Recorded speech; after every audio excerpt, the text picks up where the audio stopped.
Good morning बच्चों, मैं BL Agarwal आज आपको इस लेक्चर में सब्जेक्ट फिनेंशियल मैनेजमेंट का चैप्टर कॉस्ट ऑफ कैपिटल का CU कोलकाता यूनिवर्सिटी में आया हुआ एक क्वेश्चन सोल्व करके समझाने का कोशिश करूंगा। उम्मीद करूंगा आपको ज़रूर से ज़रूर समझ में आ जाएगा। ये रख दिया आपके सामने CU 2011 में आया हुआ कॉस्ट ऑफ कैपिटल से रिलेटेड क्वेश्चन। यहाँ देखिए, एक्स लिमिटेड को एडिशनल फाइनेंस 20 लाख रुपए का ज़रूरत है। कंपनी के पास 4 लाख रुपया पहले से रिटेन्ड अर्निंग के रूप में है। कंपनी का डेट इक्विटी मिक्स है 40-60, तो 20 लाख में 8 लाख रुपया का तो डेप्ट हो जाएगा, अब 12 लाख का इक्विटी हो जाएगा। इक्विटी में भी कंपनी के पास 4 लाख का है रिटेन्ड अर्निंग, तो 8 लाख रुपया इक्विटी शेयर कैपिटल हो जाएगा। डेप्ट में देखिए 4 लाख का डेप्ट पे 10% इंटरेस्ट होगा और एक्स्ट्रा जो 4 लाख का डेप्ट है वहाँ 12% इंटरेस्ट होगा। ठीक है, ये केडी को इफेक्ट करेगा। अर्निंग पर शेयर 5 रुपया है, डिविडेंड 60% 3 रुपया दे रहा है, ग्रोथ रेट 5% है, करेंट मार्केट प्राइस 35 है, टैक्स रेट 35% है। हमको overall weighted average cost of capital after tax for additional 20 lakh रुपया जो फाइनेंस है उसके लिए कैलकुलेट करना है। सबसे पहले 20 लाख में हम लोग डेट इक्विटी पता लगाएंगे। इक्विटी में रिटेन्ड अर्निंग है तो इक्विटी कैपिटल निकालेंगे, तो कैपिटल स्ट्रक्चर अरेंज हो जाएगा। उसके बाद हम लोग कॉस्ट ऑफ इक्विटी कैलकुलेट करेंगे, वही cost of equity cost of retained earning में जाएगा। कॉस्ट ऑफ डेट में इसको ध्यान देंगे। ठीक है, इक्विटी कॉस्ट जानने के लिए अर्निंग पर शेयर, यहाँ से डिविडेंड आ जाएगा, मार्केट प्राइस और ग्रोथ है। चलिए इसको सोल्व करके देखते हैं। सबसे पहले आप देखो additional capital requirements. Additional capital requirements आपका 20 लाख है। ओके, डेट इक्विटी मिक्स जो रेशियो है 40:60 है। देयरफॉर डेप्ट होगा आपका 20 लाख इंटू 40/100, डेप्ट होगा आपका 8 lakh. Clear? Equity 20 lakh into 60/100, equity होगा 12 लाख। तो 20 लाख रुपया का एडिशनल कैपिटल चाहिए। डेट इक्विटी रेशियो 40-60 है, तो डेट आपका 8 लाख और इक्विटी 12 लाख होगा। हम लोग के पास retained earning given retained earnings हम लोग के पास 4 लाख है। रिटेन्ड अर्निंग हम लोग का 4 लाख था, तो देयरफॉर इक्विटी शेयर कैपिटल होना चाहिए 12 लाख का था, उसमें से 4 lakh retained earning 8 lakh. Clear? अब चलिए आपको कैपिटल स्ट्रक्चर अरेंज कर देते हैं। यहाँ अरेंज करते हैं आपका कैपिटल स्ट्रक्चर में लाते हैं इक्विटी शेयर कैपिटल आपका 8 लाख। क्लियर? रिटेन्ड अर्निंग्स आपका 4 लाख और डेप्ट आपका 8 लाख। ये हो गया 20 लाख रुपया जो हम लोग को एडिशनल कैपिटल चाहिए। तो 20 लाख में इक्विटी कैपिटल है 8 लाख, रिटेन्ड अर्निंग 4 लाख, डेप्ट आपका 8 लाख। क्लियर है? अब यहाँ से हम लोग को cost of equity, cost of retained earning, cost of debt individual cost करना होगा। तो सबसे पहले हम लोग 1 नंबर करते हैं, cost of equity capital that is K equal to D MP plus G, where D होगा डिविडेंड पर शेयर, MP होगा मार्केट प्राइस पर शेयर, और जी होगा आपका ग्रोथ रेट। क्लियर।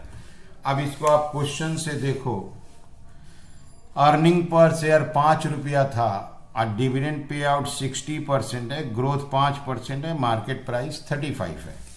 तो यहाँ पर मार्केट प्राइस आपका 35 है, अब ग्रोथ आपका 5% है, डिविडेंड तो अर्निंग पर शेयर 5 रुपया था, 5 रुपया का 60% पे आउट रेशियो है, प्लस 5% करना होगा ग्रोथ। 5 रुपया का 60% 3 रुपया, उसमें 5% प्लस कर देंगे तो डिविडेंड हो जाएगा 3 रुपया 15 पैसा। 5 रुपया अर्निंग है, 60% डिविडेंड देता है 3 रुपया। ये लास्ट ईयर का डिविडेंड है, करेंट ईयर का डिविडेंड में 5% ग्रोथ कर दी है। अब इसको यहाँ देते हैं 3 रुपया 15 पैसा, मार्केट प्राइस 35, ग्रोथ 0.05। ओके, इसको यहाँ डिवाइड करेंगे 0.09 प्लस 0.05, ये होगा 0.14, दैट इज 14%। ये आ गया आपका कॉस्ट ऑफ इक्विटी। अब यहीं पे लाएंगे cost of retained earnings. Cost of retained earnings को के आर से डिनोट करेंगे। के आर इक्वल टू के ई इक्वल टू 14%। के ई 14 था तो के आर भी 14 होगा। अब हम लोग को डेप्ट पे जाना होगा। ये हम लोग का 8 लाख रुपया का डेप्ट है। आप अगर डेप्ट को ध्यान से देखो तो 4 लाख का डेप्ट पे 10% इंटरेस्ट था। अब बियॉन्ड 4 लाख तो 4 लाख का जरूरत होगा तो 12% इंटरेस्ट होगा। तो यहाँ से इंटरेस्ट होगा तब आपका केडी आएगा। ठीक है, तो सबसे पहले हम लोग आई इंटरेस्ट करते हैं अप टू 4 लाख, 10% इंटरेस्ट आएगा 40,000। फिर 4 लाख, क्योंकि 8 लाख चाहिए। फिर आपका बियॉन्ड करते हैं, 12% इंटरेस्ट आएगा आपका 48। ये हो गया टोटल इंटरेस्ट 88।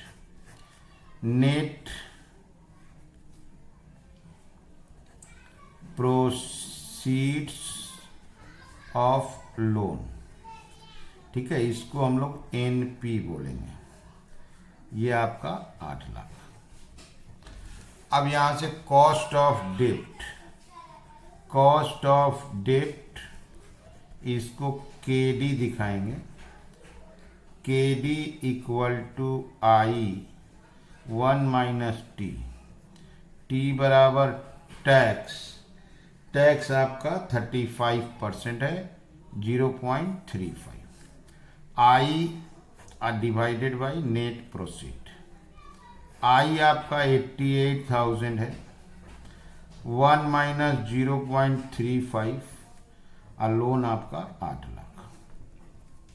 तो 88,000 का 0.65 से इंटू होगा 8 लाख से डिवाइड 0.0715, दैट इज 7.15%। तो हम लोग को 8 लाख का लोन चाहिए। 4 लाख का लोन पे 10% इंटरेस्ट, 4 लाख पे 12%, 88,000 इंटरेस्ट हो गया। तो 88,000 1 माइनस टी बाई 8 लाख, तो हमारा एवरेज इंटरेस्ट पड़ेगा 7.5।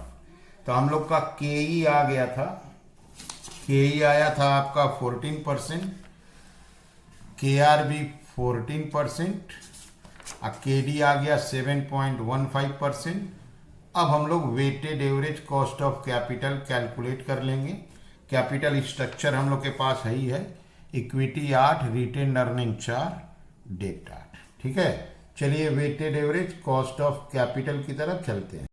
ये रख दिया आपके सामने computation of weighted average cost of capital. Capital structure में पहले equity share capital, equity share capital आपका 8 लाख था। Retained earnings retained earnings 4 lakh, डेप्ट आपका 8 लाख, तो एडिशनल कैपिटल हो गया 20 लैक्स। इसको 100 कर देते हैं, प्रोपोर्शन तैयार होगा, ये हो जाएगा आपका 40 20 40, that is 8 lakh divided by 20 into 100, 4 divided by 20 lakh into 100। Okay, इसका कॉस्ट आया था 14%, ये था 7.15%, ये हो जाएगा 5.60 2.80 2.86। इसको प्लस कर देते हैं 11.26। तो इसका मतलब हो गया weighted average cost of capital, therefore weighted average cost of capital that is KO 11.26%। Okay, तो सबसे इंपॉर्टेंट वेटेड एवरेज कैलकुलेट करना है तो आपको इंडिविजुअल कॉस्ट जानना होगा। उसके बाद वेटेड एवरेज में अरेंज हो जाता है कैपिटल स्ट्रक्चर, उनका अमाउंट लिखे, प्रोपोर्शन तैयार कर दिए, कॉस्ट पता था, इनटू कर दिए, प्लस कर दिए, ये आ गया weighted average cost of capital. ठीक है, ये हो गया सॉल्यूशन। उम्मीद करता हूँ आपको जरूर से जरूर समझ में आया होगा। Okay, thank you, bye.